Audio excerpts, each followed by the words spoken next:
What's going on, Spurs fans? I'm the masked SA Spurs Nation, and I am back. Man, what a game tonight it was by the Spurs.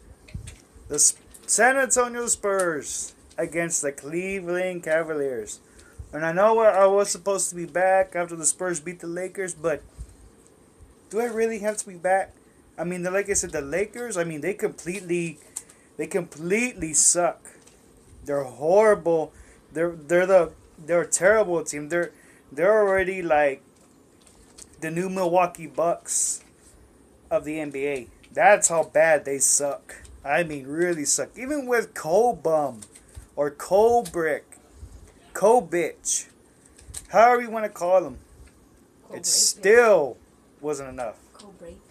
Co-rapist. Co-rapist. Anyway, on that Lakers game, the Spurs had it. I mean, they were going to beat him anyway. The Spurs beat him 93-80. Kobe Bryant was just pretty much getting his ass locked down on defense by Kawhi Leonard. Number 14, Danny Green. And number 5, who is Corey Joseph. And Kobe went 1 of 14 of shooting. With only, 9 points? Pathetic. And you know what? Those people make excuses that he was playing sick. Now, you know what? If Michael Jordan can play, if he can have a flu game where he can score around 30 points and still win the game for the Bulls, why can't Kobe do that for the Lakers? It's sad. It's really pathetic. And you know what? The Spurs didn't have Patty Mills, Marco Bellinelli, and Chugga Splitter, and they still beat the Lakers. So on that California road trip, where the Spurs got their rhythm back, was against the Clippers. I mean, pretty much the Clippers were throwing everything. I mean, everything at the Spurs. You name it. They were trying to get him into foul trouble, trying to turn over the ball, but turnovers was one of the reasons why Spurs lose games. But either way, the Spurs minimized their turnovers, and they played a much better game against Clippers. And they beat them only by 4 points on that Kawhi Leonard steal. So Kawhi Leonard was the main guy with 26 points and 10 rebounds in that game. And he came out big when the Spurs really needed him. He came up big. So a phenomenal game by our Finals MVP, Kawhi Leonard. So the Spurs pretty much they didn't get the road trip sweep. And by the way, before I continue, here's the love of my life. Hey! Hey baby, so what do you guys say about what do you got what message you got for our Spurs fans that are watching? Go Spurs, go! What about all the haters that are watching?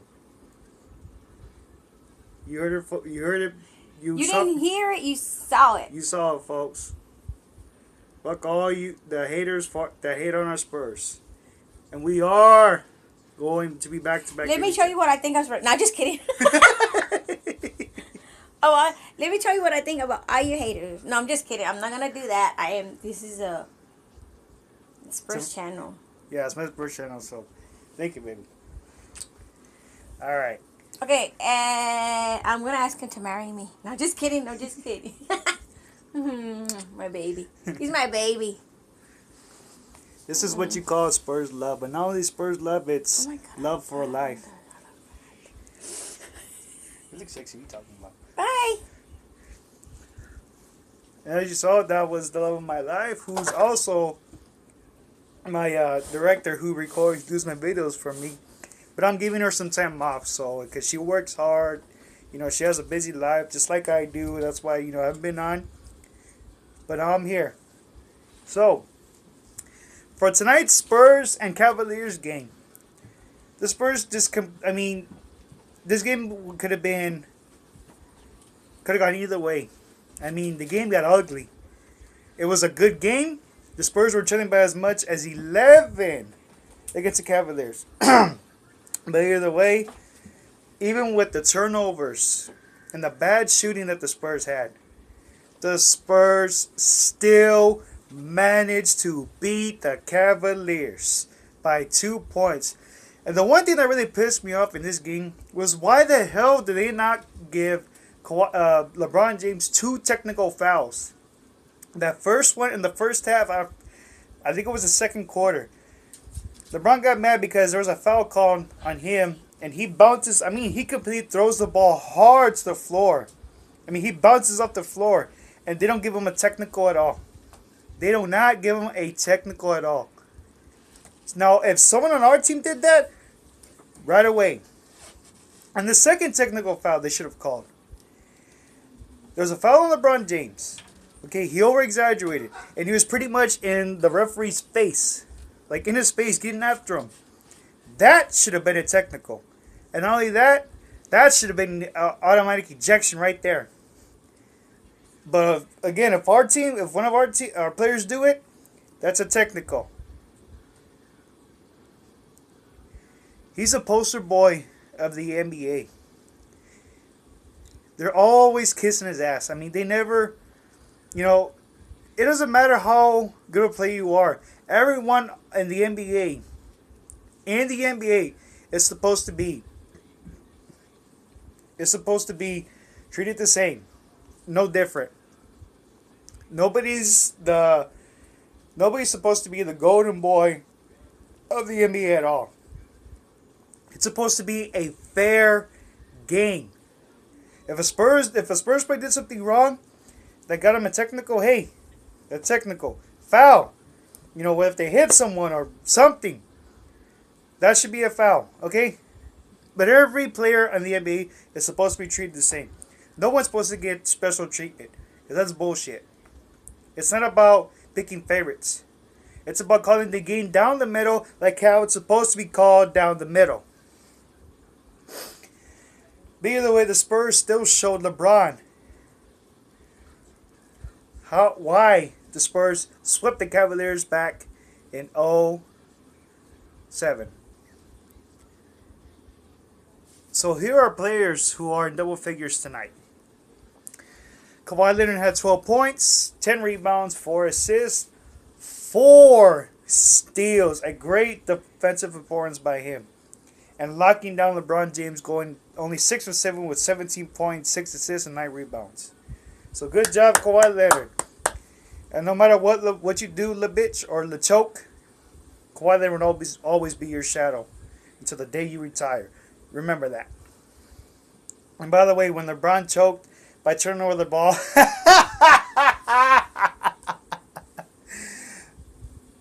that's how he got the name La Choke. Because he's choked in almost near every damn fourth quarter in his entire career. So good job, Kawhi. Good job. So that was his double-double for the night. Tim Duncan, man, he was outstanding tonight. Unbelievable tonight. He had 19 points, 10 rebounds, 3 assists, 2 steals, and 2 blocks. So a great performance by Tim Duncan. Boris Dio had a phenomenal game tonight as well. He had 19 points, 6 assists, 7. He had 6 rebounds, 7 assists. I'm sorry. I'm